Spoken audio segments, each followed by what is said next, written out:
قیامت کے دن سب سے زیادہ سخت عذاب ان کو دیا جائے گا جو دنیا میں تصویریں بنائیں گے، جو دنیا میں فوٹو کھینچیں گے، جو دنیا میں اپنے موبائل میں کسی کو قید کریں گے۔ سوچو تم اللہ رب العالمین کی ایک تخلیق، اللہ نے انسان کو جاندار کو پیدا کیا، تم اس کو اپنے کیمروں میں بند کر رہے ہو جبکہ تم اس کے اندر روح نہیں ڈال سکتے ہو۔ قیامت کے دن اللہ تمہارے ان کیمروں کو تمہارے سامنے پیش کر دے گا، تم نے جن چیزوں کو کھینچا ہے وہ پیش کر دے گا، تم نے اپنے موبائل سے ڈیلیٹ ضرور کر دی ہے مولانا جرجیز کی تصویر، فلاں مولانا کی تصویر، لیکن فرشتوں نے جو ریکارڈ کر لیا ہے وہ تصویر ڈیلیٹ نہیں ہوگی۔ قیامت کے دن ان تمام تصویروں کو سامنے رکھا جائے گا، پھر اللہ کہے گا ان کے اندر روح ڈالو، جو نہ تمہاری طاقت ہے نہ ہماری طاقت ہے، نہ تمہارا باپ روح ڈال سکتا ہے نہ میرا باپ روح ڈال سکتا ہے۔ اللہ کہے گا اے فرشتوں، انہوں نے ہماری تخلیق کی ہے، انہوں نے جانداروں کی تصویروں کو قید کیا ہے، پھر اس نے روح نہیں ڈالی ہے، لے جاؤ ان کو جہنم کے اندر پھینک دو اور سب سے زیادہ سخت عذاب دو، سب سے زیادہ ہارڈ عذاب انہی کو دو۔ وہ سب سے زیادہ سخت عذاب کیا ہوگا ہمیں نہیں معلوم، ہاں سب سے ہلکے عذاب سے ہم سوچ سکتے ہیں کہ جب ہلکا عذاب ہی ہے تو سخت عذاب پھر کیا ہوگا؟ سخت عذاب کیا ہوگا؟ اپنی سوچ کو بدلو۔ ہم اپنی سوچ نہیں بدل پا رہے ہیں۔ اللہ نے کیا کہا؟ سوچو، غور کرو کہ کل قیامت کے دن کے لیے تم نے کون سی تیاری کری۔ جب یہ سوچو گے کہ ہمیں قیامت کے دن اللہ کے سامنے سوال کا جواب دینا ہے تو ہم دنیا میں اللہ سے ڈریں گے۔ قرآن کی ایک آیت پڑھتا ہوں، ذرا اس کا منظر دیکھیے آپ۔ وَمَنْ أَعْرَضَ عَنْ ذِكْرِي فَإِنَّ لَهُ مَعِيشَةً ضَنْكًا۔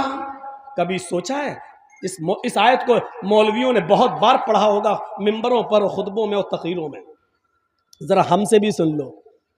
وَمَنْ أَعْرَضَ عَنْ ذِكْرِي فَإِنَّ لَهُ مَعِيشَةً ضَنْكًا۔ جو میرے ذکر سے اعراض کرے گا، جو میرے ذکر سے اعراض کرے گا، ہم قیامت کے دن فَإِنَّ لَهُ مَعِيشَةً ضَنْكًا، ہم اس کی روزی کو تنگ کر دیں گے۔ اللہ نے یہ نہیں کہا کہ ہم اس کی روزی کو بند کر دیں گے، اللہ نے کہا ہم اس کی روزی کو تنگ کر دیں گے۔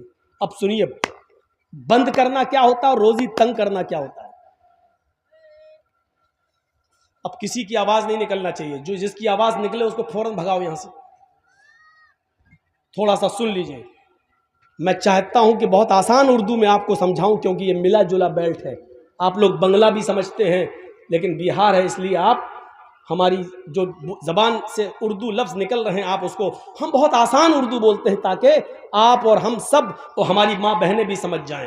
اگر ان کے کانوں میں میری آواز جا رہی ہے تو تھوڑی دیر کے لیے وہ اپنی ساڑی اور اپنی سینڈل دوسروں کو دکھانا چھوڑ دیں۔ عورتوں کی عادت ہوتی ہے، ساڑی تیری کتنے کی، کہاں سے لی، چپل کتنے کی، یہ لپسٹک کہاں ملی ہے، یہ دوپٹہ کہاں ملا، بلاؤز کہاں سے لائی، یہی ان کی عادت ہوتی ہے، اور یہ عادت ان کی کبھی بدل نہیں سکتی، فطرت ہے، فطرت ہے، عادت کبھی نہیں بدل سکتی ہے۔ تو سنیے، وَمَنْ أَعْرَضَ عَنْ ذِكْرِي، پہلے تو یہ سمجھو کہ ذکر کس کو کہا گیا۔ جو میرے ذکر سے اعراض کرے گا، اعراض کا مطلب منہ پھیرے گا۔ اب اعراض بھی بتانا پڑے گا نا، وَمَنْ أَعْرَضَ عَنْ ذِكْرِي، جو میرے ذکر سے اعراض کرے گا۔ اعراض کرنے کا مطلب پیٹھ دکھائے گا، منہ پھیر لے گا۔ ایک ہوتا ہے منع کر دینا، ہٹ نہیں، مانے گا لیکن پیٹھ پھیر لے گا، ابھی ہم نہیں کر رہے، چلو، یہ ہے اعراض کرنا، یہ ہے اعراض کرنا۔ وَمَنْ أَعْرَضَ عَنْ ذِكْرِي، جیسے میچ دیکھ رہے ہیں، انڈیا پاکستان کا میچ آ رہا، 5 اوور رہ گئے ہیں، اسی بیچ میں اذان کی آواز آ گئی، اللہ اکبر اللہ اکبر۔ ہم 5 وقت کے نمازی ہیں لیکن میچ دیکھنے کے شوقین ہیں، یا اللہ 5 اوور رہ گئے ہیں، پتہ نہیں کون جیتے گا۔ اگر نماز پڑھنے جاتے ہیں تو میچ کا مزہ نہیں لے پائیں گے، نماز پڑھ کے جب تک آئیں گے تب تک میچ ختم ہو جائے گا، وہ تو پتہ چل جائے گا کون ہارا کون جیتا، لیکن میچ کا مزہ نہیں لے پائیں گے۔ اور اگر میچ دیکھنے میں لگے ہیں تو نماز جا رہی ہے، کیا کریں، چلو نماز تو بعد میں بھی پڑھ لیں گے قضا، لیکن میچ کہاں بار بار آتا ہے، دیکھ رہے ہیں۔ اس کا مطلب کیا ہوا، آپ نے نماز پڑھی، اگرچہ پڑھی لیکن اذان ہو رہی ہے، آپ میچ دیکھ رہے ہیں، مسجد میں نہیں جا رہے ہیں، تو اس کا مطلب یہ ہوا کہ آپ نے نماز سے اعراض کیا ہے۔ پڑھی ہے لیکن اس وقت نہیں پڑھی جب آپ کو جانا چاہیے، آپ نے اعراض کیا، یہ ہے اعراض کرنا۔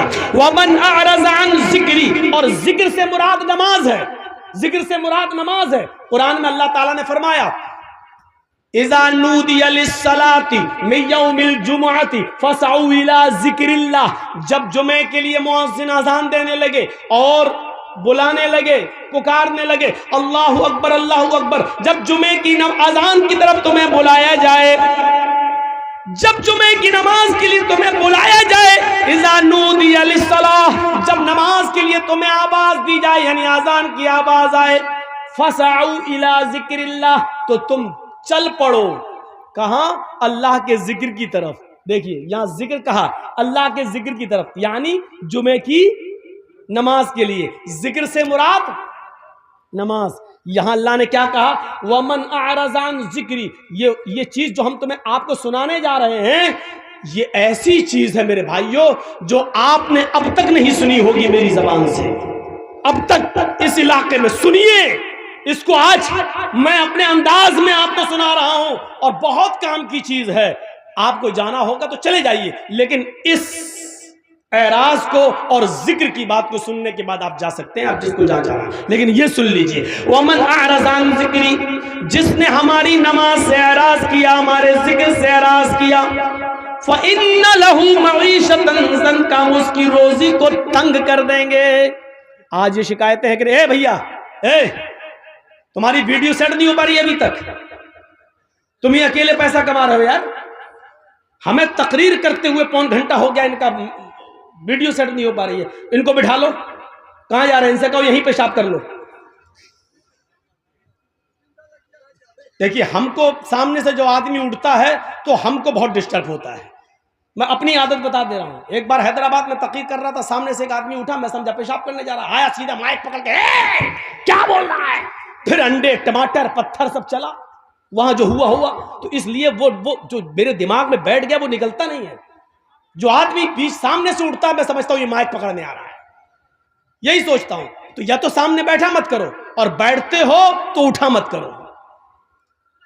80 سال کے بڈھے بھی اٹھتے ہیں، اب بتائیے بیچارے وہ چاچا اٹھ کے کہاں جائیں گے؟ اب تو چاچی کے لائق بھی نہیں رہ گئے، اب وہ جائیں گے تو کہاں جائیں گے؟ سمجھ میں نہیں آتا۔ بیٹھو، سنو، اللہ اللہ کرو، تقریر کرو۔ وَمَنْ أَعْرَضَ عَنْ ذِكْرِي، جو ذکر سے نماز سے منہ موڑے گا، اعراض کرے گا، ہم اس کی روزی کو تنگ کر دیں گے۔ اللہ نے کہیں نہیں کہا کہ ہم اس کی روزی بند کر دیں گے۔ کیا بے نمازیوں کو روزی نہیں ملتی ہے؟ ملتی ہے، لیکن اللہ کہتا ہم اس کی روزی کو تنگ کر دیں گے۔ تنگ کرنا جانتے ہو؟ بہت روپیہ آئے گا میرے پاس، لیکن آنے کے بعد رکے گا نہیں میرے پاس۔ اچانک میرے پاس 1 لاکھ روپیہ آیا، 2 دن میں ختم۔ مولانا کیا پیسہ تو آتا ہے لیکن رکتا نہیں ہے، کیوں؟ کبھی بیٹا بیمار، کبھی بیوی بیمار، کبھی بچی بیمار، کبھی یہ بیمار۔ اسی کو کہتے ہیں تنگ کرنا۔ ہم تمہاری روزی کو تنگ کر دیں گے، پیسہ آئے گا لیکن رکے گا نہیں، یہ ہے روزی کو تنگ کرنا۔ اب جا رہے ہو جھڑ پھکوں کے پاس، جھڑ پھکا سمجھ رہے ہو نا؟ مولوی، مولانا صاحب کیا برکت نہیں ہو رہی گھر میں؟ کیوں نہیں ہو رہی؟ پتہ نہیں مولانا صاحب، پتہ لگاؤ، پیسہ تو بہت آتا ہے لیکن رکتا نہیں ہے۔ مولانا صاحب بیچارے وہ کیا پیسے کو روکیں گے؟ اگر مولویوں کے پاس پیسہ روکنے کی کوئی دعا ہوتی تو بیچارہ 5000 روپے میں مسجد میں نماز کیوں پڑھاتا؟ 2-4-5 ہزار روپے کے لیے جلسہ کیوں کرتا؟ یہ ہماری عقل ہے۔ سوچو، میں نے پھر کہا سوچ بدلو، سوچ بدلو۔ تم مولویوں سے تعویذ لے رہے ہو، ارے مولوی کے پاس تو خود بیچارے کے پاس انکم نہیں ہو رہی ہے، مولوی خود بددعا دے رہا، مدرسے کے سیکریٹری کو خود تو کماتا ہے 1 لاکھ روپے، ہم کو دے رہا 5000 روپیہ۔ ایک مولوی صاحب تو مسجد میں دعا کر رہے تھے خطبہ دینے کے بعد، اللہ جتنی تنخواہ ہماری اتنی مسجد کی سیکریٹری کی کر دی۔ اب کوئی آمین ہی نہیں بول رہا، مسجد کا سیکریٹری بھی آمین نہیں بول رہا۔ کیوں نہیں بولتا؟ بول۔ نہیں صاحب تب تو برباد ہو جائیں گے۔ مولانا صاحب دعا کر اللہ میری روزی روٹی میں برکت دے، بول آمین، یعنی 5,000 روپے میں آمین ہو رہی ہے. اور جب وہ مولوی دعا کرتا اللہ مدرسے کے سیکریٹری کی، مسجد کے سیکریٹری کی، سب کی اتنی تنخواہ کر دے جتنی میری، تو کوئی آمین نہیں بولتا. اس سے آپ اندازہ لگا سکتے ہیں کہ آپ کو کتنا ڈر ہے. 5,000 6,000 10,000 روپے میں آپ جانتے ہیں کہ میرا گھر نہیں چل سکتا ہے، تو پھر مولویوں کے لیے کون سوچے گا، علماء کے لیے کون سوچے گا، مسجد کے اماموں کی فکر کس کو ہوگی؟ سوچو. آپ اپنے بچوں کو کانوینٹ میں پڑھاتے ہو، آپ اپنے بچوں کو انگلش میڈیم میں پڑھاتے ہو، آپ کا بچہ انٹر کرنے کے بعد سائنس سائڈ سے بایو لینے کے بعد MBBS کو نیٹ میں پاس کر کے وہاں چلا جاتا ہے، وہ کمائے گا. لیکن مدرسے میں پڑھنے والے بچوں کے بارے میں کبھی آپ نے تصور کیا ہے کہ یہ کتنے بھی بڑے مولانا بن جائیں، عالم بن جائیں، لیکن ان کی دوڑ مسجد اور مدرسے سے باہر نہیں جا سکتی ہے؟ کبھی سوچا ہے آپ نے ان مدرسے سے پڑھنے والے طلبہ کے بارے میں؟ میں نے کہا نا میری تقریر آج پوری سوچ کے اوپر ہوگی. سوچ بدلو. ان کے بارے میں کون سوچے گا؟ کون؟ ایک MLA، ایک MP، ایک سرپنچ، ایک مکھیا اپنی بیٹی کی شادی بڑے دھوم دھام سے کر رہا ہے، لیکن اسی گاؤں میں ایک وہ غریب لڑکی بھی رہتی ہے جس کے باپ کے پاس موٹر سائیکل خریدنے کا پیسہ نہیں ہے کہ وہ دے کر اپنی بیٹی کا ہاتھ پیلا کر سکے. اس بیٹی کے بارے میں کون سوچے گا؟ کس کو فکر ہونی چاہیے؟